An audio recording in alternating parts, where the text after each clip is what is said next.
Ciao a tutti, mi sento pieno di gratitudine perché da quando ho presentato il mio dipinto della Pietà ho ricevuto molti nuovi follower, molti apprezzamenti da ogni parte del mondo. Il video del making of della Pietà è stato visto 5,6 milioni di volte, ha ricevuto più di 240.000 reazioni, 61.000 condivisioni e 20.000 commenti. E questo significa molto per me perché a livello lavorativo il riconoscimento da parte delle persone, Vox Populi, Vox Dei, è qualcosa che va molto oltre premi, le mostre e qualsiasi altra cosa. Fare il mestiere del pittore è molto complesso. Come fa un artista nel mondo di oggi a sopravvivere, a sostentarsi e a finanziare la sua impresa? Beh, attraverso varie cose, vendendo le proprie opere, attraverso delle stampe ad altissima qualità dei miei dipinti, le commissioni. Un altro modo che esiste per supportare la vita lavorativa e la carriera di un pittore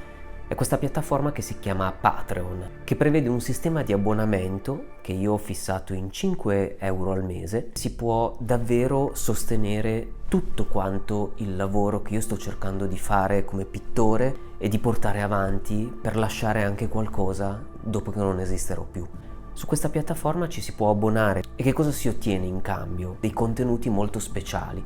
Alcuni esclusivi, alcuni in anteprima, potete trovare dei videocorsi di pittura a pastello oppure degli avanzamenti dei miei lavori, come il dipinto che c'è dietro di me di Santa Caterina d'Alessandria, e racconto anche la storia, dei motivi che mi spingono a dipingere determinati temi e tutto il lavoro di progettazione che c'è dietro a un dipinto. Dei buoni sconto del 20% su tutti i prodotti che vendo sul mio sito web, quindi le stampe, i cataloghi, le pubblicazioni, dei racconti personali delle mie esperienze. Se quindi ritenete il mio lavoro di valore, di qualità, se vi piace quello che faccio, se volete contribuire a far sì che il mio percorso artistico possa continuare a evolversi ed andare avanti, potrete sostenere il mio mestiere di artista. Se volete scoprire questa piattaforma lascerò il link sotto nella descrizione oppure nei commenti. Grazie per il vostro tempo e a presto.